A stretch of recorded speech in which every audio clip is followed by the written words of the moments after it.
എന്ത് വില കൊടുത്തും അഞ്ജനനെ ഒഴിവാക്കാൻ നോക്കാണ് അജയ്. അങ്ങനെ ഭൂമിയുമായിട്ട് കാര്യം സംസാരിക്കുന്നുണ്ട്. ഒടുവിൽ എഗ്രിമെന്റ് പ്രകാരം രണ്ടുപേരും വിവാഹം കഴിക്കാണ്. വീട്ടുകാര് അന്നേ ദിവസം അഞ്ജനയുടെയും അജയുടെയും വിവാഹം നടത്താൻ കേട്ടോ. ആ ഒരു ദിവസം നടത്താനിരിക്കുന്ന ദിവസമാണ് ഭൂമിയെ അജയ് താലി ചേർത്തുന്നത്. ഹൽദിയെല്ലാം വളരെ ഗംഭീരമായി തന്നെ ആഘോഷിക്കുന്നുണ്ട്. പിറ്റേ ദിവസം കല്യാണമാണ്. കല്യാണത്തിന് അന്നേ ദിവസം തന്നെ അമ്പലത്തിൽ വെച്ച് അജയും ഭൂമിയും താലി കെട്ടുകയാണ്. എന്നാൽ വീട്ടുകാര് ഇതൊന്നും അറിഞ്ഞിരുന്നില്ല. റിസപ്ഷൻ ഹാളില് ഇവരെല്ലാവരും അജയ്ക്ക് വേണ്ടി വെയിറ്റ് ചെയ്തിരിക്കുകയാണ്. വീട്ടിൽ തന്നെയാണ് എല്ലാം ഒരുക്കിയിരിക്കുന്നത്. ഹാളെല്ലാം വളരെ മനോഹരമായി തന്നെ അലങ്കരിച്ചിട്ടുണ്ട്. അങ്ങനെ എല്ലാവരും കാത്ത് അജയെ നോക്കിയിരിക്കുന്ന സമയത്ത് താലി കെട്ടാനുള്ള മുഹൂർത്തമാവുന്നുണ്ട്. ഈ സമയത്ത് അങ്ങോട്ടേക്ക് പടി കടന്നെത്തുന്നത് വേറെ ആരുമല്ല, അജയും ഭൂമിയുമാണ്. സിറ്റൗട്ട് കടന്ന് വാതിൽ കടക്കാനായിട്ട് അവരോട് നിൽക്കാണ്. ഈ കാഴ്ച കണ്ട് എല്ലാവരും ഒന്ന് നടുങ്ങി വിറയ്ക്കുന്നുണ്ട്. അഞ്ജനയും ഭവാനിയൊക്കെ ചാടി എഴുന്നേക്കാണ്. മുത്തശ്ശിന്റെ ഈശ്വരാന്നും പറഞ്ഞ് ചങ്കത്ത് കയ്യും വെച്ചോണ്ട് എഴുന്നേക്കുന്നുണ്ട്. എല്ലാവരും പേടിച്ച് ഒന്ന് വിറയലോട് നിൽക്കുകയാണ്. അജയുടെയും ഭൂമിയുടെയും പിന്നിൽ നിന്നും പതിയെ നമ്മുടെ ആൽഫി മാറി നിൽക്കുകയാണ്. അതുപോലെ ലക്ഷ്മി ചേച്ചിയും കൂടെയുണ്ട് കേട്ടോ. അങ്ങനെ ഇവർ രണ്ടുപേരും വാതിക്കയിൽ താലിയും മാലയും ഒക്കെ നിൽക്കുന്നത് കണ്ട് ആകെപ്പാടെല്ലാവരും സ്തബ്ധരായി നിൽക്കുകയാണ്. അപ്പോഴേക്കും സംഗീത മനസ്സിൽ ഓർക്കുന്നുണ്ട്, ഇവന് നയനെ വലിയ ഇഷ്ടമാണെന്നാണല്ലോ പറഞ്ഞത്. നയനയ്ക്ക് വേണ്ടിയാണ് അഞ്ജനെ വേണ്ടെന്നാണ് പറഞ്ഞത്. പക്ഷെ ഇപ്പൊ ഭൂമി ഇതിന്റെയൊക്കെ അർത്ഥം എന്താ എന്നവൾ ആലോചിക്കുന്നുണ്ട്. ശരിക്കും നയനെ ഇഷ്ടമുള്ള ആണെങ്കിൽ ഭൂമി വിവാഹം കഴിക്കില്ലല്ലോ. പിന്നെ എന്തുകൊണ്ടായിരിക്കാം ഭൂമി വിവാഹം കഴിച്ചെന്ന് സംഗീതം മനസ്സിൽ ഓർക്കുന്നുണ്ട്. പൊടുന്നനെ അങ്ങോട്ടേക്ക് മുത്തശ്ശി ഓടി വരാണ്. എന്റെ ഈശ്വര, ഞാൻ എന്തൊക്കെയായി കാണുന്നത്? എന്നോട് കഴിഞ്ഞ ആഴ്ചയല്ലേ നീ വാക്ക് പറഞ്ഞത്, മോതിരം വീണ്ടും ഇടിപ്പിച്ചത്, എന്നിട്ട് ഞങ്ങളെ ചതിക്കുകയായിരുന്നല്ലേ എന്ന് പറയുന്നുണ്ട്. മുത്തശ്ശി, ഞാൻ പറയട്ടെ? വേണ്ട, നീ ഒന്നും പറയണ്ട, എനിക്കൊന്നും കേൾക്കണ്ട. അപ്പോഴേക്കും അങ്ങോട്ടേക്ക് സത്യനാഥൻ വരികയാണ്. ഡാ, നീ കാണിച്ചത് വല്ലാത്ത ചതിയായിപ്പോയി. അഞ്ജനയ്ക്ക് ആശ കൊടുത്ത് അവളെ പറ്റിച്ച് ചതിച്ചിട്ട് ഇങ്ങനെ ചെയ്തത് വല്ലാത്ത കടന്ന കൈയായിപ്പോയി. നീ ഒരു കാലത്തും ഗുണം പിടിക്കില്ല എന്നൊക്കെ പറയുമ്പോ വെല്ലിച്ച വേണ്ട, മിണ്ടണ്ട, ഒരക്ഷരം മിണ്ടിപ്പോവരുത്. അപ്പോഴേക്കും ഭൂമിയെ നോക്കിയിട്ട് സത്യൻ പറയുന്നുണ്ട്, നിന്നെ ഞാൻ എൻ്റെ സ്വന്തം മകളെ പോലല്ലേ കണ്ടത്, എന്നിട്ട് നീ ചെയ്തതോ ഈ കൊടും ചതിയല്ലേ ചെയ്തത്? ഇതിനു വേണ്ടിയാണോ നീ ഇവിടെ കയറി ഇറങ്ങിയത്? ഞാൻ കരുതി നല്ലൊരു കുട്ടിയായിരിക്കും നീയെന്ന്, നല്ലൊരു പെൺകുട്ടിയായിരിക്കുമെന്നാ ഞാൻ കരുതിയത്. പക്ഷേ വീട്ടിൽ കയറി ഇറങ്ങി വന്ന് കൈയും കാലും കാണിച്ച് ഇവരെ മയക്കാനായിരുന്നല്ലേ നീ കയറി വന്നത്. അഞ്ജനയുടെ കണ്ണിൽ നമ്മുടെ ഭൂമിയുടെ കണ്ണിൽ നിന്നും കണ്ണീർ ഒഴുകുന്നുണ്ട്. പക്ഷെ ഭൂമിക്കൊന്നും പറയാൻ സാധിക്കുന്നില്ല. അവളുടെ മനസ്സിൽ ഒരു ലക്ഷ്യം മാത്രമേ ഉള്ളൂ, തൻ്റെ അമ്മയെ രക്ഷപ്പെടുത്തണം. അതിന് കാശ് വേണം. അജയ് കാശ് കൊടുക്കാതെ പറഞ്ഞിട്ടുണ്ട്. അതുകൊണ്ട് അയാളുടെ എഗ്രിമെന്റ് വൈഫായിട്ട് താനോട് വന്നിരിക്കുകയാണ്. താൻ അഭിനയിക്കാൻ പോവാണ്. അഭിനയത്തിൽ വരുന്ന എല്ലാം താൻ ഡീൽ ചെയ്യണം. ഭൂമിയാണെങ്കിലോ ദയനീയതയോടെ മുഖം പൊക്കി സത്യത്തെ നോക്കുമ്പം, വേണ്ട, നീ നോക്കണ്ട, നിന്നെ ഞാൻ എൻ്റെ സ്വന്തം മകളെ പോലെ കരുതി. അതിന് എനിക്ക് കിട്ടിയ ശിക്ഷയാണിത്. ഇനി ഒരിക്കലും നീ മിണ്ടിപ്പോവാറുത് എന്നോട് എന്ന് പറയുന്നുണ്ട്. അച്ഛാ എന്ന് വിളിക്കുമ്പം, ഛേ അച്ഛാന്നോ, നിർത്തടി, നീ ഇനി ഒരിക്കലും അങ്ങനെ വിളിക്കാൻ അർഹയല്ല. ഇനി എൻ്റെ മോള് അഞ്ജനയാ, അവള് മാത്രമേ ഉള്ളൂ എൻ്റെ കൂടെ. അപ്പോഴേക്കും അഞ്ജന പൊട്ടിക്കരയാണ് നിന്നുകൊണ്ട് ഭവാനി അവളെ ആശ്വസിപ്പിക്കുന്നുണ്ട്. ഇത്രയും കാലം 10-23 വർഷം കൊണ്ട് താൻ കണക്കുകൂട്ടിയ എല്ലാ കാര്യങ്ങളും വെള്ളത്തിലൊലിച്ചു പോയല്ലോ. ഭവാനി അതോർത്ത് നീറ് നിൽക്കുകയാണ്. അഞ്ജനയാണെങ്കിലോ അമ്മയെ കെട്ടിപ്പിടിച്ച് കരയുന്നുണ്ട്. എന്നിട്ട് മുത്തശ്ശീനെ വിളിച്ചുകൊണ്ട് പോയി മുത്തശ്ശീനെ കെട്ടിപ്പിടിച്ച് കരയാണ്. അപ്പോഴേക്ക് സംഗീത ചോദിക്കുകയാണ്, നീ എന്ത് പണിയടായി കാണിച്ചത്? മുത്തശ്ശീനെ ഓർത്തോ? കുടുംബത്തെക്കുറിച്ച് ഓർത്തോ? ഈ വന്നിരിക്കുന്നവരുടെ മുമ്പിൽ ഞങ്ങൾ നീ നാണം കെടുത്തിയില്ലേടാ? വിവാഹം ദിവസം തന്നെ മറ്റൊരു പെണ്ണെ കൂട്ടിക്കൊണ്ടുവന്ന് ആ പെൺകുട്ടിയുടെ മനസ്സിന് ശാപവും കൂടി നീ പിടിച്ചു പറ്റിയില്ലേ? അഞ്ജനയോട് നീ വാക്ക് പറഞ്ഞല്ലേ വിവാഹം കഴിച്ചോളാന്ന്, എന്നിട്ടിപ്പോ ആ കുട്ടിയെ കൂടി നീ കരയിച്ചില്ലേടാ എന്നും ചോദിച്ചുകൊണ്ട് സംഗീത വഴക്ക് പറയുന്നുണ്ട്. അപ്പോഴേക്കും അങ്ങോട്ടേക്ക് മാധവൻ വരികയാണ്. മാധവൻ വന്ന് അജയുടെ കവളത്ത് ഒറ്റടി കൊടുക്കുന്നുണ്ട്. ഡാ, ഈ തറവാട്ടിലെ ഈ അമ്മേനെയൊക്കെ എന്റെ സ്വന്തം അമ്മയെ പോലെയാണ് ഞാൻ കാണുന്നത്. ഈ തറവാടിന്റെ അന്തസ്സും അഭിമാനമൊക്കെ നിനക്കറിയാലോ, അതെല്ലാം നീ കളഞ്ഞു കുളിച്ചില്ലടാ. എന്റെ മകനാണെന്ന് പറയാൻ പോലും എനിക്കിപ്പോ വയ്യ. സംഗതി ചോദിക്കാണ്, നിനക്കിഷ്ടം നയനയല്ലേ? നയന വിവാഹം കഴിക്കാൻ വേണ്ടിയല്ലേ നീ ഇത്ര നാളും കാത്തുന്നത്? നിന്റെ മനസ്സിൽ നയന മാത്രമേ ഉള്ളൂന്ന് കഴിഞ്ഞ ആഴ്ച കൂടി നീ പറഞ്ഞതാ. പിന്നെ ഇപ്പൊ ഭൂമി, അതിൻ്റെയൊക്കെ അർത്ഥം എന്താടാ എന്ന് പറയുമ്പം, അമ്മേ എനിക്ക് ശരിക്കും ഇഷ്ടം എൻ്റെ ഭൂമിയെ തന്നെയാ. ഭൂമിയെ ആരും കുറ്റപ്പെടുത്തണ്ട. അവളല്ല, ഞാൻ അവളെ പ്രപ്പോസ് ചെയ്തത്. എനിക്ക് അവളെ കണ്ട പാടെ തന്നെ എനിക്കിഷ്ടമായിരുന്നു എന്ന് പറയുമ്പം, വേണ്ട നീ മിണ്ടിപ്പോവരുത് എന്ന് പറയാണ്. സത്യനാണെങ്കിലോ അഞ്ജന മോളെ എന്ന് വിളിച്ചുകൊണ്ട് അഞ്ജനെ പോയി കെട്ടിപ്പിടി സമാധാനിപ്പിക്കുന്നുണ്ട്. മോള് വിഷമിക്കണ്ട, ഇവളും ഇവനും ചേർന്നുകൊണ്ട് ഒരു കാലത്തും നന്നായി ജീവിക്കാൻ പോകുന്നില്ല. എൻ്റെ ശാപമാ, രണ്ടും നശിച്ചു പോകത്തേ ഉള്ളൂ എന്നൊക്കെ പറയുന്നുണ്ട്. അപ്പോഴേക്കും അഞ്ജന സത്യനെ പിടിവിട്ടുകൊണ്ട് നേരെ ഭൂമിയുടെ നേർക്ക് വരികയാണ്. അപ്പോൾ നീ എന്നെ കളിയാക്കുകാരുന്നില്ലടി, എല്ലാം അറിഞ്ഞുകൊണ്ട് എല്ലാം മനസ്സിൽ വെച്ചുകൊണ്ട് ഓരോ തവണ നീ എന്നെ കാണുമ്പം പുച്ഛിക്കുകയായിരുന്നല്ലേ നിന്നെ ഞാൻ എന്നും പറഞ്ഞുകൊണ്ട് അവളുടെ നേർക്ക് കൈ ഓങ്ങുമ്പോഴേക്കും അജയ് ആ കൈക്ക് കയറി പിടിക്കുന്നുണ്ട്. അഞ്ജന, ഇതെന്റെ ഭാര്യയാണ്, ഇവളുടെ ദേഹത്തെങ്ങാണ് തൊട്ടാല് ആ കൈ ഞാൻ വെട്ടും എന്ന് പറയുമ്പം അഞ്ജന ഞെട്ടലോട് കൂടിയിട്ട് അവന്റെ മുഖത്തേക്ക് നോക്കാണ്.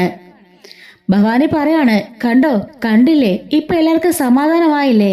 എന്റെയും എൻ്റെ മകളുടെയും വില എന്താണെന്ന് മനസ്സിലായല്ലോ.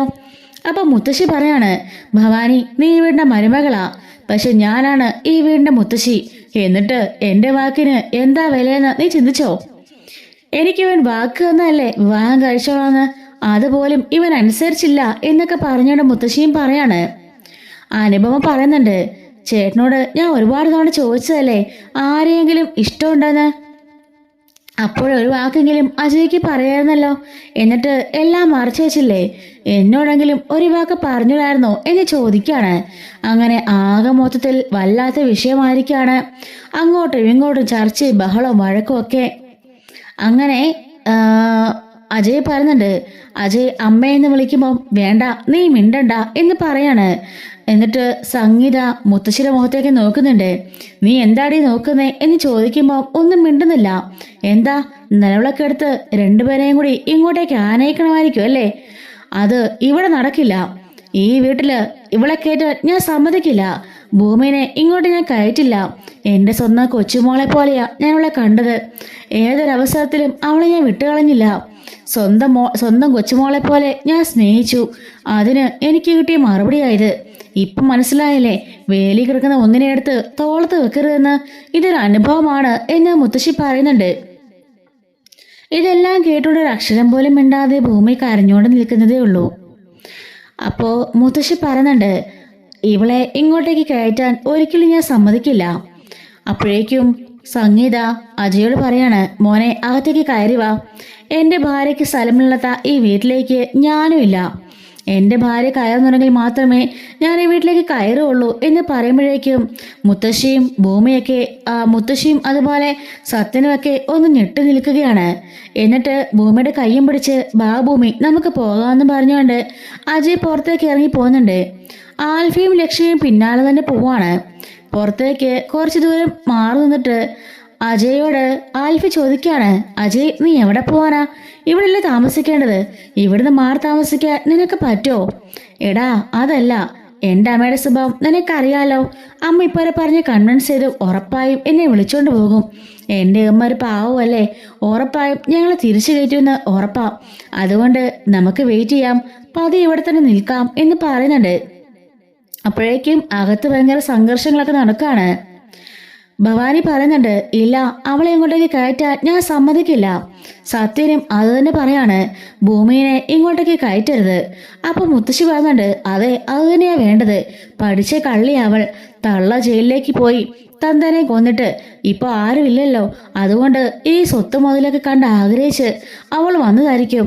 അവളെ പഠിക്കാത്ത കയറ്റി പോകരുത് എന്ന് പറയുമ്പോ നമ്മുടെ അവള് പറയാണ്, സംഗീത പറയാണ്, അമ്മേ എന്തൊക്കെ പറഞ്ഞാലും അവൻ എൻ്റെ മകനല്ലേ. അവൻ പുറത്തിറങ്ങി പോയി വേറെ ജീവിതം ജീവിക്കാൻ പോയത് ശരിയാണോ? നമ്മുടെ കുടുംബത്തിനല്ലേ അത് ചീത്തപ്പേര്. മാധവൻ പറഞ്ഞിട്ടുണ്ട്, എൻ്റെ ചീത്തപ്പേരായാലും സാരമില്ല, പക്ഷെ അവളെ ഇങ്ങോട്ടേക്ക് കയറ്റുന്ന പ്രശ്നമില്ല. ഏട്ടാ അങ്ങനെയൊന്നും പറയല്ലേ. അവളെ കയറിയില്ലെങ്കിൽ അജയും കയറില്ലെന്ന് പറഞ്ഞത് കേട്ടില്ലേ? പുറത്തുപോയി താമസിക്കുന്നിടത്തോളം നാണക്കേട് വേറെ എന്തുണ്ട് എന്ന് ചോദിക്കാണ്. അഞ്ജന ചോദിക്കുന്നുണ്ട്. ആന്റി അപ്പോ അവൾ ഇങ്ങോട്ടേക്ക് കയറ്റാൻ പോവാണോ? മോളെ, അജയ് കയറില്ലെന്ന് പറഞ്ഞത് കേട്ടില്ലേ? എന്തൊക്കെയാണേലും സംഭവിക്കാനുള്ളതെല്ലാം സംഭവിച്ചു പോയി. അവളുടെ കഴുത്തിൽ കിടന്ന താലി അജയ് കെട്ടിയതാ. അപ്പൊ പിന്നെ എന്ത് ചെയ്യാനാകും?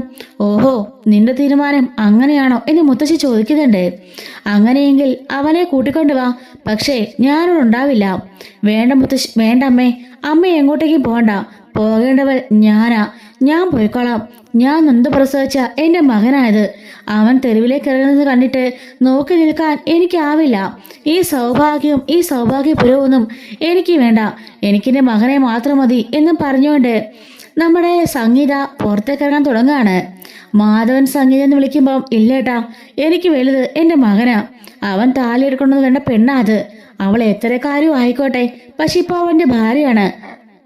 അത് നോക്കാതിരിക്കാൻ എനിക്കാവില്ല എന്നും പറഞ്ഞുകൊണ്ട് പുറത്തേക്ക് ഇറങ്ങാൻ പോകുമ്പോൾ മുത്തശ്ശി സംഗീത എന്ന് വിളിക്കാണ്. വേണ്ട, നീ എങ്ങോട്ടേക്കും പോകണ്ട. രണ്ടെണ്ണത്തിനെ വിളിച്ച് വീട്ടിലേക്ക് കയറ്റ്. അല്ലാതെ എന്തു ചെയ്യാനാ? അഞ്ജന മുത്തശ്ശി എന്ന് വിളിക്കാണ്. മോളെ വിഷമിക്കണ്ട. അധിക കാലമൊന്നും ആ കുടുംബജീവിതം നേരെ ചൊവ്വെ പോവില്ല. രണ്ട് വഴിക്കാകും. മോള് നോക്കിക്കോ. അവനെ പറ്റിക്കുകയാണെന്ന് അവന് മനസ്സിലാവും. ഈ സ്വത്തിനു വേണ്ടിയാണ് അവനെ പ്രണയിക്കുന്നത് പോലെ അവൾ അഭിനയിച്ചതെന്നും അവൻ തിരിച്ചറിയും. അതോടുകൂടി രണ്ട് വഴിക്കാകും. എന്നിട്ട് മോളുടെ സ്നേഹം അവൻ മനസ്സിലാകും. എന്നായാലും എൻ്റെ മോൾ അഞ്ജനയായിരിക്കും അവൻ്റെ ഭാര്യയായിട്ട് ഞങ്ങളെ സ്വീകരിക്കുള്ളൂ. അതോർത്ത് മോള് പേടിക്കണ്ട എന്ന് പറയുമ്പോൾ ഭവാനിയും അതിലൊരു ചാൻസ് കാണുന്നുണ്ട്. ഭവാനി അഞ്ജനെ മാറ്റിക്കൊണ്ട് നിർത്താണ്. എന്നിട്ട് പറയുന്നുണ്ട്, ഭൂമിനെ നമുക്ക് ഏതുതനെയും ഇവിടെ നാട്ടി ചോടിക്കണം. ഒരിക്കലും അവൻ്റെ ജീവിതത്തിലേക്ക് അവൾ വരരുത്. അങ്ങനെ തകർന്ന സാഹചര്യത്തിൽ നമുക്ക് അജയെ നേടാം. അജയനെ കൊണ്ട് നിന്റെ കഴുത്തിൽ താലി കെട്ടിക്കാൻ അതായിരിക്കും അവസരം. എന്തായാലും ഇങ്ങനെയൊക്കെ സംഭവിച്ചില്ലേ, നമ്മളുടെ പിടിവള്ളി പോയിന്ന് കരുതണ്ട. ഇനി നമുക്ക് അവസരങ്ങളുണ്ട്. നമ്മളതോർത്ത് കാത്തിരിക്കാമെന്ന് ഭവാനി പറയുന്നുണ്ട്. മോളിപ്പം ഒന്നടങ്ങ് എന്നും പറഞ്ഞുകൊണ്ട് ഭൂമി അവളെ ആശ്വസിപ്പിക്കുകയാണ്. എന്നാൽ സത്യനാണെങ്കിലോ ഒട്ടും ഇതിനങ്ങോട്ട് അഡ്ജസ്റ്റ് ചെയ്യുന്നില്ല കേട്ടോ. വേണ്ട, ഇതൊന്നും നടത്തണ്ട. കാരണം ആ ഭൂമി എങ്ങോട്ടേക്ക് കയറിയാൽ ഞാൻ ഇങ്ങോട്ടേക്ക് കയറില്ല എന്നും പറഞ്ഞ് വാശിക്ക് നിൽക്കാണ്. മുത്തശ്ശി പറയുന്നുണ്ട്, സത്യ, നീ ഒരു കാര്യം മനസ്സിലാക്കണം. അജയ് എന്തൊക്കെ പറഞ്ഞാലും ആ പെണ്ണെ വിവാഹം കഴിച്ച് പോയില്ലേ. നമുക്കിപ്പോ ഇനി എന്ത് പറയാനാവും? അതുകൊണ്ട് അവൾ ഇങ്ങോട്ടേക്ക് കയറട്ടെ. ഞാൻ പറഞ്ഞതുപോലെ അവളൊരു കള്ളിയാണെന്ന് അവൻ മനസ്സിലാക്കും. അതോടുകൂടി ആ ബന്ധം അവസാനിച്ചോളും. നീ സമാധാനപ്പെട് എന്നും പറഞ്ഞുകൊണ്ട് ആശ്വസിപ്പിക്കുന്നുണ്ട്. സത്യന് പക്ഷേ ഒട്ടും ഇഷ്ടപ്പെടാതെ അപ്പോൾ തന്നെ അവിടെ നിന്നിറങ്ങി സത്യന്റെ വീട്ടിലേക്ക് പോവാണേ. ഇതേ സമയത്ത് സംഗീത അനുപമയും കൂടെ കൂടിയിട്ട് നേരെ അജയൊക്കെ നിൽക്കുന്നിടത്തോട്ട് വരുന്നുണ്ട്. എന്തായാലും രണ്ടുപേരും അകത്തോട്ട് വാ, ഞാൻ അമ്മയോട് സംസാരിച്ചിട്ടുണ്ട് എന്ന് പറയുമ്പം അജയ് ഭൂമിനൊക്കെ ചിരിക്കുന്നുണ്ട്. ഭൂമി എന്ന് പറഞ്ഞുകൊണ്ട് അവളുടെ കൈക്ക് പിടിച്ച് അകത്തേക്ക് കയറാൻ പോകുമ്പം അനുപമ കൊണ്ട് നിലവിളക്ക് കൊടുക്കുകയാണ്. സംഗീത രണ്ടുപേരെയും ആരതി ഒഴിയുന്നുണ്ട്. നിലവിളക്കുമായിട്ട് ഭൂമി അകത്തേക്ക് കയറി വരുമ്പോൾ അഞ്ജനയും ഭവാനിയും ദേഷ്യത്തോടെ അകത്തേക്ക് കയറി പോകുന്നുണ്ട്. മുത്തശ്ശിയും അതുപോലെ മാധവനും അവിടെ നിന്ന് എല്ലാവരും അകത്തേക്ക് കയറിപ്പോവാണ്. വന്ന ഗസ്റ്റുകളെല്ലാം പിരിഞ്ഞു പോകുന്നുണ്ട്. ഭൂമിക്ക് ഇതെല്ലാം കണ്ട് വലിയ സങ്കടമാകുന്നുണ്ട്. സംഗീത പറയാണ്, ഒന്നും കാര്യമാക്കണ്ട. അങ്ങനെ അകത്തേക്ക് കയറി വന്ന് ഭൂമി പൂജാമുറിയിലേക്ക് ആ നിലവിളക്ക് കൊണ്ട് വെക്കുന്നുണ്ട്. എന്നിട്ട് അവിടുന്ന് ഒരു സിന്ദൂരമെടുത്ത് ഭൂമിയുടെ നെറുകിൽ തൊട്ടുകൊടുക്കുകയാണ് സംഗീത. എന്നിട്ട് കരഞ്ഞുകൊണ്ട് അവിടുന്ന് പോകുന്നുണ്ട്. അനുപമ പറയാണ്, ഞാൻ ഭൂമിയെ നേരത്തെ കണ്ടിട്ടുണ്ട്. ഒരു തവണ ഞാനും അഞ്ജനയും കൂടി വണ്ടിയിൽ വന്നുകൊണ്ടിരുന്നപ്പോൾ അന്ന് അജയുടെ പിന്നാലെ ബൈക്കിൽ പോകണത് ഞങ്ങൾ കണ്ടായിരുന്നു. നിങ്ങളപ്പോ ഇണക്കരുവികളായിരുന്നല്ലേ. എന്തായാലും അജയ്, നിന്റെ സെലക്ഷൻ സൂപ്പറാ. ഭൂമിയെ കാണാൻ എന്തൊരു സുന്ദരിയാ, എന്ത് ഐശ്വര്യമുള്ള മുഖമാ എന്നൊക്കെ പറഞ്ഞ് അനുപമ പറഞ്ഞിട്ട് അകത്തേക്ക് കയറി പോകുന്നുണ്ട്. ആൽഫിയും ലക്ഷ്മിയും പിന്നാലെ തന്നെയുണ്ട്. അപ്പോ അജയ് പറയാണ്, ചേച്ചിയോട് ഒരു കാര്യം വിട്ടു തുറന്ന് പറയരുത്. ചേച്ചി ഇങ്ങനെയാ, തക്കത്തിനൊത്ത് കൂറുമാറും. ഓന്തുപോലും മാറില്ല ഇതുപോലെ നിറം. അതുകൊണ്ട് രഹസ്യങ്ങളൊക്കെ ചൂഴ്ന്നെടുക്കാൻ ശ്രമിക്കും. ഒരു കാരണവശാലും ചേച്ചിക്ക് പിടികൊടുക്കരുതെന്ന് ഭൂമിയോട് പറയുന്നുണ്ട്. ഭൂമി അപ്പോഴേക്കും പൊട്ടിക്കരയാണ്. ലക്ഷ്മി ഭൂമിയെ ചേർത്ത് പിടിക്കുന്നുണ്ട്. ചേച്ചിന്നും പറഞ്ഞുകൊണ്ട് കെട്ടിപ്പിടിച്ച് കരുന്നുണ്ട്. മോളെ സാരമില്ല, എല്ലാം സഹിക്കണം, എല്ലാം ക്ഷമിക്കണം, നമ്മുടെ അംബികേച്ചിക്ക് വേണ്ടിയിട്ടല്ലേ എന്ന് പറയാണ്. അജയ് പറയുന്നുണ്ട്, അതേ ഭൂമി, ഇവിടുത്തെ കാര്യങ്ങളൊന്നും നീ ഒത്തി ടെൻഷൻ അടിക്കണ്ട. നീ എന്തായാലും ഇവിടുത്തെ മരുമകളൊന്നും അല്ലല്ലോ, അഭിനയിക്കാൻ വന്നിരിക്കുന്ന ഒരു നടി, അത്ര മാത്രമേ ഉള്ളൂ. പലരും നിന്നെ വേദനിപ്പിക്കാൻ ശ്രമിക്കും. അതുകൊണ്ട് അതൊന്നും നീ തളരരുത്. നീ ശക്തിയോടെ മുമ്പോട്ട് പോകണം എന്നും പറഞ്ഞുകൊണ്ട് അവളെ ആശ്വസിപ്പിക്കുകയാണ്. ആൽഫി പറയുന്നുണ്ട്, ഇപ്പൊ എന്നെ കണ്ടാല് എല്ലാവരും അടിച്ചോടിക്കും നിനക്ക് സപ്പോർട്ട് ചെയ്തേന്. അതുകൊണ്ട് ഞാൻ പോവാം. അപ്പൊ ലക്ഷ്മി പറയുന്നുണ്ട്, എങ്കിൽ ഞാനിവിടെ ഇറങ്ങട്ടെ, ആൽഫിയുടെ കൂടെ എനിക്ക് അങ്ങോട്ടേക്ക് പോകാമല്ലോ. ലക്ഷ്മി ചേച്ചി എന്ന് വിളിക്കുമ്പം ധൈര്യമായിട്ടിരിക്കെ, നീ ധൈര്യമുള്ള പെൺകുട്ടിയല്ലേ, എനിക്കറിയാം. ജീവിതത്തിൽ ഇത്രത്തോളം കഷ്ടത അനുഭവിച്ച് മുമ്പോട്ട് വന്നോളാം നീ. നിന്റെ അച്ഛൻ എപ്പോഴും നിനക്ക് ധൈര്യത്തോടെ നിന്റെ കൂടെ തന്നെ ഉണ്ടാവും. ഈ വീട്ടിലേക്ക് നിന്റെ കൂടെ തന്നെ അച്ഛൻ വന്നിട്ടുണ്ടാവും. നിന്റെ കൂടെ സപ്പോർട്ടായിട്ട് എപ്പോഴും ഉണ്ടാവും. അതുകൊണ്ട് എൻ്റെ മോളെ പേടിക്കണ്ട എന്നും പറഞ്ഞുകൊണ്ട് ലക്ഷ്മിയും ആൽഫിയും നേരെ പുറത്തേക്ക് പോവാണ്. ഇതേ സമയത്ത് അജയുടെ മുറിയാണെങ്കിൽ മണിയറ പോലെ ഒരുക്കിയിട്ടുണ്ടായിരുന്നു. ഇവരെല്ലാവരും കൂടെ കൂടിയിട്ട് അഞ്ജനയ്ക്കും അജയ്ക്കും വേണ്ടിയിട്ട് ആ മണിയറയിലേക്ക് ഭൂമിനെ അജയ് കൊണ്ടുപോവാണ്. അവിടെ ചെന്നപാടെ ഡോർ ലോക്ക് ചെയ്യുന്നുണ്ട്. ഭൂമി പൊട്ടി പൊട്ടി കരയുന്നുണ്ട്. സാർ, ഒരിക്കലും ഇതൊന്നും വേണമെന്ന് ഞാൻ കരുതിയതല്ല. ആ മുത്തശ്ശിയെ സ്വന്തം കൊച്ചുമോളെ പോലെ സ്നേഹിച്ചു. നിങ്ങളുടെ അമ്മേനെ ഒരു മകളെ പോലെ സ്നേഹിച്ചതാ. സത്യൻ സാറ് ഒരച്ഛനൊരു സ്നേഹവും വാത്സല്യം എനിക്ക് നൽകിയതാ. അവരെല്ലാം മുഖത്ത് ഞാൻ കരുവാർത്ത് വെച്ച പോലെ ആയില്ലേ? അവരെയെല്ലാം ഞാൻ ചതിച്ചതുപോലെ ആയില്ലേ? ഈ ജന്മം ഇനി അവരിനോട് ക്ഷമിക്കില്ല എന്നൊക്കെ പറഞ്ഞ് കരയുമ്പോൾ അതൊന്നും നീ ഓർക്കണ്ട. ഇവിടെ കാണുന്ന ഇവരൊക്കെയാണോ നിനക്ക് വലുത്? നിന്റെ അമ്മയാണോ വലുത്? നമുക്ക് അമ്മയെ പുറത്തിറക്കണ്ടേ? പിന്നെ ആ ഫോൺ ഞാൻ എൻ്റെ കൂട്ടുകാരനിൽ കൊടുത്തിട്ടുണ്ട്. എത്രയും പെട്ടെന്ന് അത് ശരിയാക്കി തരും. അത് കഴിയുമ്പം നമുക്ക് അതിനുള്ള ഫയൽസൊക്കെ നോക്കാം. എന്തെങ്കിലും തുമ്പ് കിട്ടിയാലോ എന്ന് പറയുന്നുണ്ട്. അല്ല, ഉടൻ തന്നെ ഹിയറിങ്ങിന് പോകണ്ടേ? അമ്മയുടെ കാര്യത്തിൽ നീക്കുപോക്കലുണ്ടാവുമെന്ന് നമുക്ക് നോക്കാം. ഒരു ജാമ്യാപേക്ഷ കൊടുത്തിടാം. എങ്ങനെയെങ്കിലും ജാമ്യം കിട്ടിയാലോ എന്ന് പറയാണ്. ഭൂമിയാണെങ്കിലോ, സാർ എനിക്കൊന്ന് കുളിക്കണമായിരുന്നു. ഞാൻ ആകെപ്പാടെ ടയർഡാ. അത് അങ്ങോട്ടേ കുളിച്ചോ, വാഷ്റൂം അവിടെയാ. അല്ല, ഞാൻ ഡ്രസ്സൊന്നും കൊണ്ടുവന്നിട്ടില്ല. ഡ്രസ്സ് ഞാൻ അമ്മയോടൊന്ന് ചോദിച്ചു നോക്കട്ടെ, അമ്മ തരുമോ? അതിനെന്താ, എൻ്റെ അമ്മ പാവവാ, തനിക്കറിയാലോ. ഞാനൊന്ന് ചോദിച്ചു നോക്കാം. ശരി സാർ എന്ന് പറയുന്നുണ്ട്. അജയ് അങ്ങനെ മുറിന്ന് പുറത്തോട്ട് ഇറങ്ങി വരുമ്പം സംഗീത അങ്ങോട്ടേക്ക് വരുന്നത് അജയ് കാണുന്നുണ്ട്. എന്താടാ അമ്മേ, ഭൂമിക്ക് മാറാൻ ഡ്രസ്സൊന്നുമില്ല. ഞാൻ നാളെ അവളെയും കൂടി ഷോപ്പിങ്ങിന് പോയിക്കോളാം. അതുവരേക്ക് അവൾക്ക് ഡ്രസ്സുണ്ടോ എന്ന് ചോദിക്കുമ്പം ഞാൻ ഇപ്പോൾ കൊണ്ടുവരാം എന്നും പറഞ്ഞുകൊണ്ട് സംഗീത പോകുന്നുണ്ട്. മുറിയിലേക്ക് പോയിട്ട് നല്ല പുതിയൊരു സാരി എടുക്കാണ്. അപ്പോൾ മാധവൻ ചോദിക്കുന്നുണ്ട്, ഇതാർക്കാ ഇപ്പൊ സാരി? അത് പിന്നെ ഭൂമിമോക്ക്. ഭൂമിമോളോ? ഏത് ഭൂമിമോള്? അത് പിന്നെ നിങ്ങൾ എന്താ അറിയാത്തവരെ സംസാരിക്കുന്നത്? നമ്മുടെ മകൻ ഒരു പെണ്ണെ കെട്ടിക്കൂടെ വന്നില്ലേ? അവളുടെ കാര്യം നമ്മൾ നോക്കണ്ടേ? എന്ത് നോക്കാന്? അവള് വഴിവഴിച്ച് കയറി വന്നവളാ. നമ്മുടെ മകനെ ചാക്കിലാക്കി വന്നവളാ.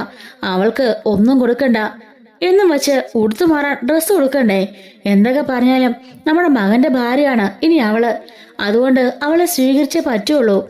നമ്മുടെ മകൻ താലി കെട്ടി കൊണ്ടുവന്നതാ. ഇനി ഉപേക്ഷിക്കാൻ നമ്മളെ കൊണ്ടാവോ? നീ എന്തെങ്കിലും കാണിക്ക്. പക്ഷെ എൻ്റെ മരുമകൾ എന്നും അഞ്ജനയായിരിക്കും.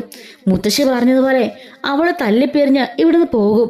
അത് കഴിയുമ്പം എൻ്റെ അഞ്ജന മോളെ കൊണ്ട് അവനെ വിവാഹം കഴിപ്പിക്കും എന്നും പറഞ്ഞിട്ട് മാധവൻ ദേഷ്യപ്പെട്ട് ഇറങ്ങിപ്പോവാണ്.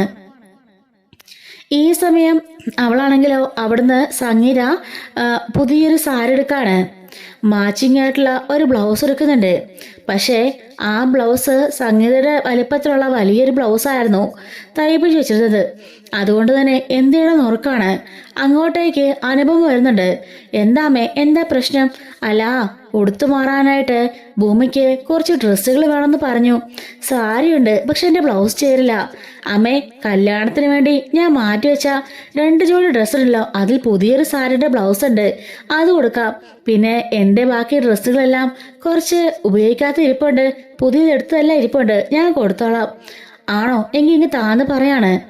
അങ്ങനെ അനുപമ ആരും കാണാതെ അവൾ പുതിയതായിട്ട് പോയി ഷോപ്പ് ചെയ്തെടുത്ത ഡ്രസ്സുകളെല്ലാം കൊണ്ടുവന്ന് നമ്മുടെ സംഗീതയുടെ കയ്യിൽ കൊടുക്കാണ്.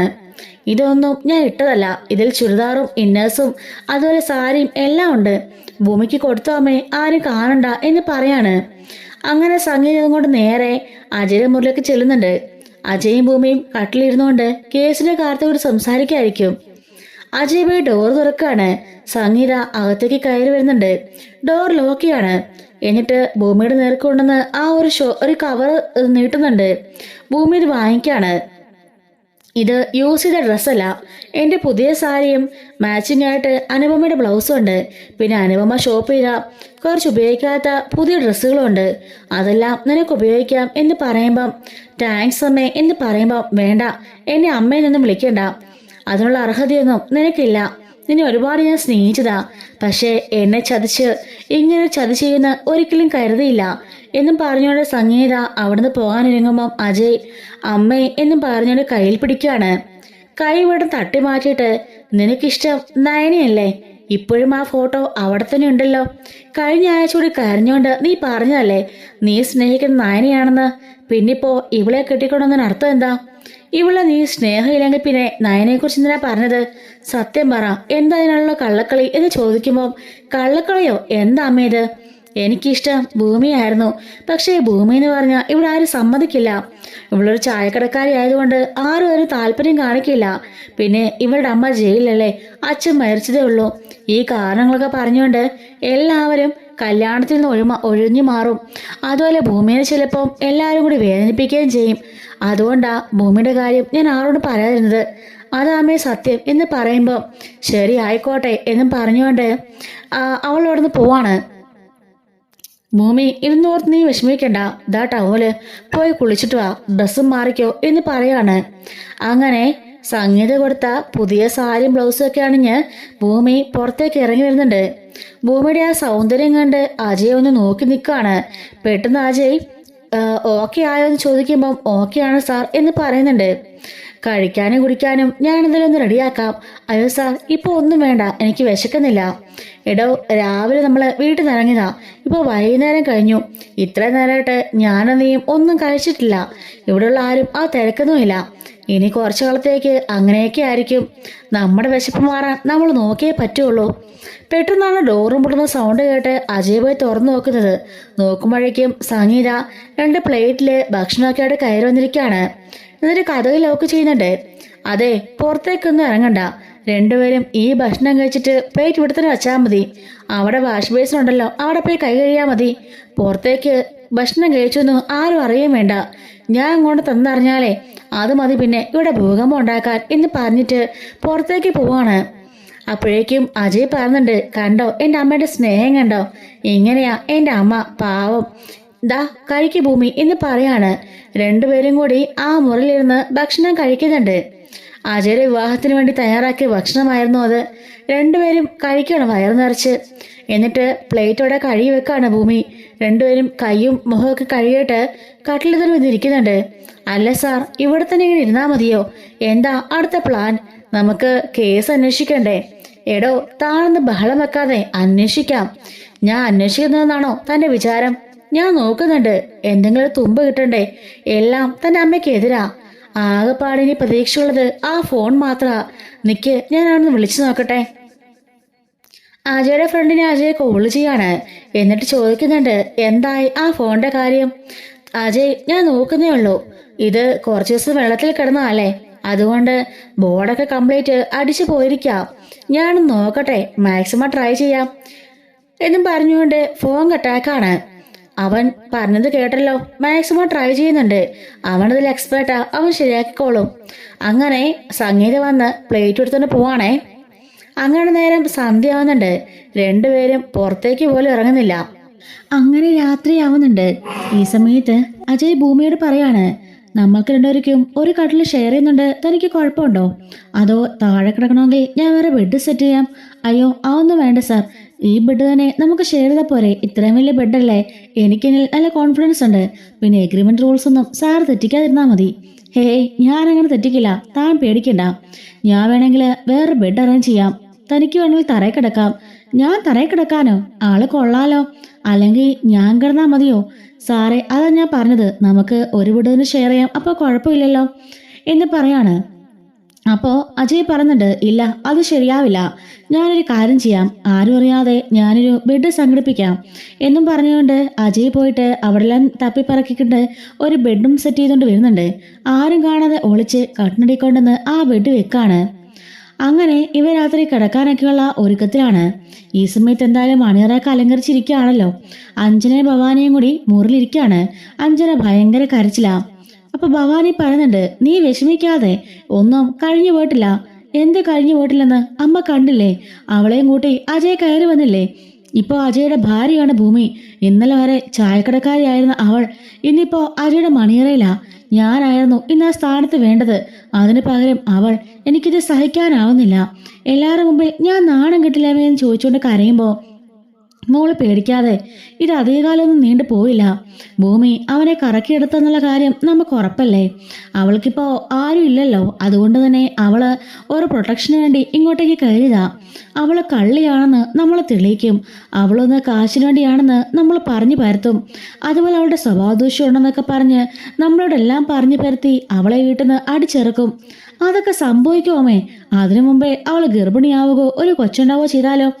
അതിന് നമ്മൾ സമ്മതിക്കരുത് എന്ന് പറയുന്നുണ്ട്. നമ്മൾ എന്ത് ചെയ്യാനാ? അവരിപ്പോ ആ മുറിക്കകത്തുണ്ടല്ലോ. അതാ ഞാൻ പറഞ്ഞത്, നമ്മളെ സമ്മതിക്കാൻ പാടില്ലെന്ന്. അതിനുള്ള വഴിയൊക്കെ ഞാൻ പറഞ്ഞു തരാം. അത് മാത്രല്ല, എന്നെ 3-4 മാസത്തിനുള്ളിൽ അവളെ ഈ വീട്ടിൽ നമുക്ക് പുറത്താക്കണം. അത്രയും പോലും പോകരുത്. അതിനു മുമ്പേ തന്നെ അവളെ പുറത്താക്കിയാല് അത്രയും നല്ലത്. എത്ര നാൾ കഴിഞ്ഞാലും അജയുടെ ഭാര്യ അത് നീയായിരിക്കും. ഒരിക്കലും അവളെയുടെ വാഴിക്കാൻ ഞാൻ സമ്മതിക്കില്ല. എന്ത് വില കൊടുത്തും അവളെവിടെ ഞാൻ പുറത്താക്കും. അവളെ കൊല്ലേണ്ടി വന്നാലും ഞാൻ മടിക്കില്ല. അമ്മ എന്തൊക്കെയാ പറഞ്ഞേ? കൊല്ലാൻ പോണെന്നോ? അതെ, വേണ്ടി വന്നാൽ നമ്മുടെ ജീവിതത്തിന് നാശമാനിക്കുന്ന ആര് വേണമെങ്കിലും നമുക്ക് കൊല്ലാം എന്നൊക്കെ പറഞ്ഞു കൊടുക്കുകയാണ്. അഞ്ജനയാണെങ്കിലോ, ഇന്ന് അവരുടെ ഫസ്റ്റ് നൈറ്റ് ഇല്ലേ, അതെങ്ങനെയെങ്കിലും കുളവാക്കണം അമ്മേ. അതിനേക്കാൾ ഐഡിയ ഒക്കെ ഞാൻ നേരത്തെ കണ്ടെത്തിയിട്ടുണ്ട്. എന്തായാലും സംഗീത അടങ്ങിയിരിക്കില്ല. മുമ്പേ ഞാൻ കണ്ടതാ അവർക്ക് ഒളിച്ച് ഫുഡ് കടത്തുന്നത്. ഞാൻ പിന്നെ മിണ്ടാതിരുന്നതാ. രാത്രിയാകുമ്പം ഉറപ്പായിട്ടും അവർക്ക് പാലും കൊണ്ട് പോകും. ഇന്നത്തെ രാത്രിയിൽ അവർ ഒരുമിക്കാൻ പാടില്ല. അതിനുവേണ്ടിയതെല്ലാം ഞാൻ ചെയ്യും. എന്ത് ചെയ്യാൻ അമ്മ പ്ലാൻ? അതൊക്കെയുണ്ട് എന്നും പറഞ്ഞുകൊണ്ട് ഭവാനി നേരെ കിച്ചണിലേക്ക് പോവാണ്. പറഞ്ഞതുപോലെ തന്നെ സംഗീത അവിടെ പാല് കാച്ചിക്കൊണ്ടിരിക്കുകയാണ്. ഒരു ഗ്ലാസ് പാല് കാച്ചി ഒഴിച്ചു വെക്കുന്നുണ്ട്. അതിൽ കുങ്കുമപ്പൂ ഇടാനായിട്ട് സ്റ്റോർ റൂമിലേക്ക് കുങ്കുമപ്പൂ എടുക്കാനായിട്ട് സംഗീത പോകുന്ന സമയത്ത് അതിലേക്ക് കുറച്ച് മരുന്ന് കലക്കുകയാണ് ഭവാനി. സംഗീത വരുന്നതിന് മുമ്പേ അവിടുന്ന് പോവുകയും ചെയ്തു. ഒരു ഗ്ലാസ് പാലും കുറച്ച് ഫ്രൂട്ട്സൊക്കെ ആയിട്ട് നേരെ സംഗീത മുറിയിലേക്ക് പോകുന്നുണ്ട്. മുത്തശ്ശിയും ബാക്കി എല്ലാവരും പിണങ്ങിയതുകൊണ്ട് തന്നെ അത്താഴം പോലും കഴിക്കാതെ എല്ലാവരും കയറി കിടക്കാണ്. സംഗീത മാറി വിളിക്കുന്നുണ്ടെങ്കിലും മുത്തശ്ശിയോ മറ്റാരും തന്നെ എഴുന്നേറ്റ് വരുന്നില്ല. എല്ലാവരും അത്താഴപ്പട്ടിണി കിടക്കാണ്. ഭവാനിയും അഞ്ജനയും അങ്ങനെ തന്നെ. അഞ്ജന പറയുന്നുണ്ട്, എനിക്ക് നല്ല വിശപ്പുണ്ട്. മിണ്ടാതെ അവിടെ ഇരുന്നോ. ഇന്നത്തെ ദിവസം നമ്മളും വ്രതത്തിലാ. നമ്മളും അതിന് സപ്പോർട്ടുണ്ടെന്ന് അമ്മയ്ക്ക് മനസ്സിലാവണ്ടേ? അല്ലാതെ അമ്മ മാത്രം കിടന്നാൽ പോരല്ലോ. ആ കിളവി എന്ത് പറഞ്ഞോ അതനുസരിച്ചോണം. എങ്കിലേ സൗഭാഗ്യവരത്തെ അടുത്ത സൗഭാഗ്യം എനിക്കാകാൻ പറ്റുള്ളൂ. എൻ്റെ മകളാ നീ ഇവിടുത്തെ രാജകുമാരി ആവണം. അല്ലാതെ തെരുവിലേക്ക് ഇറങ്ങാൻ ഞാൻ ഒരുക്കമല്ല. എല്ലാവരോടും എനിക്കുള്ളത് പ്രതികാരം പക ഒന്നുമല്ല. എനിക്ക് സ്വത്തുക്കൾ വേണം, അത്ര മാത്രമേ ഉള്ളൂ. അമ്മേ, എനിക്കും അങ്ങനെ തന്നെയാ. ഒന്നുമില്ലാതെ ഇറങ്ങിപ്പോണ്ട അവസ്ഥ നമുക്കുണ്ടാവരുത്. നമ്മളെ ഇവിടെ ഇറങ്ങിയിട്ടുണ്ടെന്നാൽ നമ്മുടെ അവസ്ഥ അറിയാമല്ലോ എന്ന് ഭവാനി ഒന്നുകൂടി ഓർമ്മിപ്പിക്കുകയാണ്. അമ്മ കലക്കേണ്ടതെല്ലാം ചെയ്തു വെച്ചില്ലേ? എല്ലാം പക്കായിട്ട് ചെയ്തു വെച്ചിട്ടുണ്ട്. 2 ഇന്ന് പൂക്കുറ്റി ഉറക്കമായിരിക്കും. നേരം വെളുത്താലും 2 എഴുന്നേക്കാൻ പോകുന്നില്ല. താമസിച്ച നാളെ എഴുന്നേക്കുള്ളൂ. എങ്ങനെ പോയാലും ഉച്ചയാകും. അതും കൂടി ആകുമ്പോൾ അമ്മയ്ക്ക് നല്ല കലി ഇളകും എന്ന് പറയുന്നുണ്ട്. അങ്ങനെ ഭവാനി പറഞ്ഞിട്ട് മാറി നിൽക്കുന്നുണ്ട്. സംഗീത ഈ പാലും കൊണ്ട് പോകുന്നത് ഭവാനി മാറി നോക്കാണ്. സംഗീത ഈ പാലും കൊണ്ട് നേരെ അവരുടെ മുറിയിലേക്ക് ചെല്ലുന്നുണ്ടേ. അങ്ങനെ അവരുടെ മുറിയിലേക്ക് ചെല്ലുമ്പോൾ രണ്ടുപേരും ഇങ്ങനെ കേസിന്റെ കാര്യത്തെപ്പറ്റി ഇങ്ങനെ ആലോചിച്ച് പറഞ്ഞുകൊണ്ടൊക്കെ ഇരിക്കുകയാണ്. സംഗീത കയറി ഇരുന്നാണ്ട് ഭൂമി അവിടെ എഴുന്നേറ്റ് മാറി നിൽക്കുന്നുണ്ട്. ഇതാ പാൽ എന്നും പറഞ്ഞ് ഭൂമിയുടെ നേർക്ക് നീട്ടുമ്പോൾ ഇതെന്തിനാ എന്ന് ചോദിക്കുമ്പം എന്തിനാണെന്ന് നിനക്കറിയില്ലേ? അത് പിന്നെ എന്നും പറഞ്ഞ് ഭൂമി പെട്ടെന്ന് ഓർക്കാണ്. അങ്ങനെ ആ പാല് മേടിക്കാണ്. ഫ്രൂട്ട്സ് എല്ലാം അവിടെ വെക്കുന്നുണ്ട്. സംഗീത പറയുന്നുണ്ട്, രാവിലെ 5:30 ആകുമ്പം എല്ലാവരും ഞങ്ങളൊക്കെ എഴുന്നേക്കും. 5:30 5:45 എഴുന്നേറ്റ് വന്ന് കുളിച്ചതിന് ശേഷം മാത്രമേ അടുക്കള പൂജമ്പലൊക്കെ കയറാറുള്ളൂ. പറഞ്ഞത് ഓർമ്മയുണ്ടല്ലോ? ഓർമ്മയുണ്ടമ്മേ എന്നും പറഞ്ഞുകൊണ്ട് ഭൂമി പറയുമ്പം ഒന്നും മിണ്ടാതെ സംഗീത പുറത്തേക്ക് ഇറങ്ങി പോവാണ്. സംഗീതയുടെ മനസ്സിലെങ്കിലും ചെറിയ സന്തോഷമുണ്ട്. കാരണം അജയ്ക്ക് ഇഷ്ടമില്ലാതെ ആ വിവാഹം കഴിക്കുന്നതിനോട് സംഗീതയ്ക്ക് താല്പര്യം ഉണ്ടായിരുന്നില്ല. പക്ഷേ ഭൂമിയായിരിക്കും അതെന്ന് ഒരിക്കലും കരുതിയില്ല. ഭൂമിയോട് സംഗീതയ്ക്ക് പ്രത്യേക ഒരു ഇഷ്ടവും സ്നേഹവും ഒക്കെ ഉണ്ട്. പക്ഷെ ഇങ്ങനെ കയറി വന്നതിൽ ചെറിയൊരു ദേഷ്യമുണ്ട്. അങ്ങനെ ഈ പാല് അജയ് പറഞ്ഞിട്ടുണ്ട്, എല്ലാ ദിവസവും രാത്രി ഞാൻ ഒരു ഗ്ലാസ് പാൽ കുടിക്കുന്നതാ, അതിങ്ങ് തന്നേക്ക്. ഭൂമി കുടിക്കാറുണ്ടോ? ഏയ് ഞാൻ കുടിക്കാറില്ല സാർ. അച്ഛനുണ്ടായിരുന്നപ്പോൾ മിക്കവാറും ദിവസമൊക്കെ തരുമായിരുന്നു. പക്ഷെ രാത്രി പാൽ കുടിക്കുന്നത് എനിക്കിഷ്ടമില്ല. അച്ഛനെ വിഷമിപ്പിക്കണമെന്ന് കരുതി ഞാൻ പിന്നെ അങ്ങ് കുടിക്കുന്ന പോലെ അഭിനയിക്കായിരുന്നു എന്നൊക്കെ പറയുന്നുണ്ട്. അങ്ങനെ പാൽ കുടിച്ചതിന് ശേഷം അജയ് കട്ടിലേക്ക് കിടക്കാൻ പോകുമ്പം, വേണ്ട, താൻ കട്ടിലേക്ക് കിടന്നോ, ഞാൻ തറയിൽ കിടന്നോളാം. അയ്യോ സാർ, ഞങ്ങളുടെ വീട്ടിൽ ഇത്രയല്ലേ മെത്തയൊന്നുമില്ല. സാധാരണ ഒരു കൊച്ചു കട്ടില്, അതിൽ ചെറിയൊരു മെത്ത, അതിൽ കിടന്നൊക്കെ എനിക്ക് നല്ല ശീല. സാർ അവിടെ കിടന്നോ, ഞാനിവിടെ കിടന്നോളാം എന്ന് പറയുന്നുണ്ട്. അങ്ങനെ അജയ് മാത്രമേ ആ പാല് കുടിച്ചുള്ളൂ കേട്ടോ. ഭൂമി ആ പാല് കുടിക്കുന്നില്ല. അങ്ങനെ അജയ് കട്ടിലേലും ഭൂമി താഴെ തറയിലും കിടന്നുറങ്ങാണ്. അങ്ങനെ രാവിലെ 5:30 ആയപ്പോഴേക്കും ഭൂമിയുടെ അലാറം അടിക്കുന്നുണ്ട്. ഭൂമി നേരത്തെ അപ്പോൾ തന്നെ എഴുന്നേൽക്കുന്നുണ്ട്. എഴുന്നേറ്റ് പോയി കുളിച്ചിട്ട് അനുപമ കൊടുത്ത ഡ്രസ്സൊക്കെ മാറി വരികയാണ്. നന്നായി ഒരുങ്ങി താഴത്തേക്ക് ഇറങ്ങി വരുന്നുണ്ട്. ഭവാനി മോളെ ഈ സമയത്ത് നല്ല ഉറക്കമായിരിക്കും. ഭൂമി എഴുന്നേക്കില്ലെന്നാണല്ലോ അവർ കരുതിയിരിക്കുന്നത്. പക്ഷേ ഭൂമി പാൽ കുടിക്കാത്തതുകൊണ്ട് തന്നെ ഭൂമി എഴുന്നേറ്റ് വരുന്നുണ്ട്. അപ്പോഴേക്കും സംഗീത കുളിക്കാനായിട്ട് പോയതേ ഉള്ളൂ. ഭൂമി നേരെ പൂജാമുറിൽ കയറി പൂജ ആരംഭിക്കുന്നുണ്ട്. അവിടെ കയറി വിളക്കം കത്തിക്കുന്നുണ്ട്. മുത്തശ്ശിയും സംഗീതയും വന്ന് നോക്കുമ്പോൾ ഭൂമി എഴുന്നേറ്റ് കുളിയെല്ലാം കഴിഞ്ഞ് അവിടെ പൂജയാണ്. അതുകൊണ്ടപ്പോൾ സംഗീതയ്ക്ക് വലിയ സന്തോഷമാകുന്നുണ്ട്. മുത്തശ്ശി ചോദിക്കുകയാണ്, ഇവളോട് ആരാ ഇവിടുത്തെ പൂജയൊക്കെ ചെയ്യാൻ പറഞ്ഞത്? അമ്മേ, അത് പിന്നെ നീയാണോ പറഞ്ഞത്? അങ്ങനെ ഇവൾക്ക് എല്ലാ അധികാരവും നീ ഇവിടെ കൊടുക്കാൻ തീരുമാനിച്ചോ? അമ്മേ, അതല്ല, ഇവിടുത്തെ ചിട്ടവട്ടങ്ങൾ വേണ്ട. ഇവിടുത്തെ ചിട്ടവട്ടങ്ങളൊക്കെ ഇവിടെ താമസിക്കുന്നവർക്കും ഇവിടെ ഉള്ളവർക്കുമാ, അല്ലാതെ എവിടുന്നോ വലിഞ്ഞു കയറി കള്ളം കാണിച്ച് വന്നവർക്കൊന്നും അല്ല. അത് പറഞ്ഞ് മനസ്സിലാക്കിയേക്ക് എന്നും പറഞ്ഞോണ്ട് ദേഷ്യപ്പെട്ട് പോവാണ്. ഭൂമി എന്നിട്ട് പറഞ്ഞിട്ടുണ്ട്, അമ്മ പറഞ്ഞുകൊണ്ടാ ഞാൻ ഇതൊക്കെ ചെയ്തത്, സോറി അമ്മേ എന്നും പറഞ്ഞ് അടുക്കളയിലേക്ക് ചെല്ലാണ്. അടുക്കളയിൽ പോയി ചായ വെക്കാൻ ശ്രമിക്കുമ്പോഴേക്കും അങ്ങോട്ടേക്കും മുത്തശ്ശി വരുന്നുണ്ട്. നിനക്കാരാടി ഇങ്ങോട്ട് കയറാൻ അനുവാദം നൽകിയത്? ആ, ഞാൻ തന്നെയാണല്ലോ അല്ലേ. ആദ്യം നിന്നെ ഈ വീട്ടിലേക്ക് കയറ്റി അടുക്കളയിലേക്ക് കയറാൻ പറഞ്ഞത് ഞാനാണല്ലോ. അതിന് ശിക്ഷയാണല്ലോ ഞാനിപ്പോൾ അനുഭവിക്കുന്നത്. ഇനി നീ ഇങ്ങോട്ടേക്ക് കയറണ്ട എന്നും പറഞ്ഞ് ദേഷ്യപ്പെടുന്നുണ്ട്. ഭൂമിക്ക് അപ്പോഴേക്കും കണ്ണെന്ന് നിറയുന്നുണ്ട്. മിണ്ടാതെ അവള് അകത്തേക്ക് കയറിപ്പോവാണ്. സംഗീതക്ക് ഇത് കാണുമ്പോൾ നല്ല വിഷമം വരുന്നുണ്ടേ.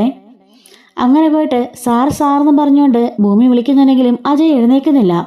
സമയം ഒരു 7:30 ആയി. ഈ സമയത്ത് സംഗീത രണ്ടുപേർക്കും ചായയുമായിട്ട് മുറിലേക്ക് ചെല്ലാണ്.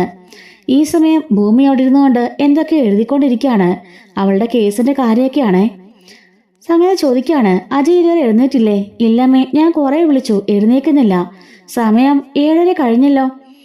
സാധാരണ 6:30 ആകുമ്പോൾ എഴുന്നേറ്റ് ജോഗിങ്ങിന് പോകാനുള്ളതാ. മോനെ അജയ് എഴുന്നേക്ക് എന്ന് പറഞ്ഞിട്ടൊന്നും അജയ്ക്ക് ഒരു കുലുക്കോ ഇല്ല. ഇതെന്ത് പറ്റിയോ ഇങ്ങനെ കിടന്നുറങ്ങുന്നേ? എന്തായാലും 8 മണി വരെ നോക്കാം, അത് കഴിഞ്ഞിട്ട് ഉണർന്നില്ലെങ്കിൽ എന്നെ വിളിക്ക്. ശരി അമ്മേ എന്ന് പറയുമ്പോൾ, അമ്മയിൽ നിന്നും 6:30 കേക്ക് എന്നെ വിളിക്കണ്ട, പിന്നെ അത് മതി ഓരോ പ്രശ്നത്തിന്.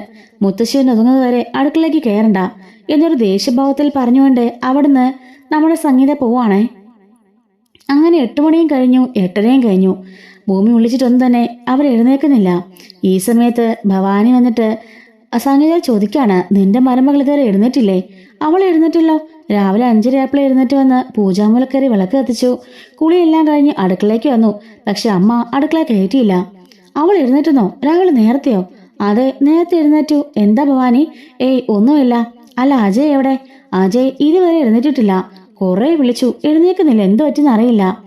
അപ്പോഴേക്കും ഭവാനിക്ക് കാര്യം മനസ്സിലാവാണ്. ഭൂമി പാല് കുടിച്ചിട്ടില്ല, അജയ് മാത്രമേ ആ പാല് കുടിച്ചുള്ളൂ. അതുകൊണ്ടാണ് അവൻ കിടന്നുറങ്ങുന്നുള്ള കാര്യം ഭവാനിക്ക് മനസ്സിലാവുന്നുണ്ട്. സംഗീത വീണ്ടും മുറിലേക്ക് ചെല്ലുന്നുണ്ട്. സമയം 10 മണിയായി.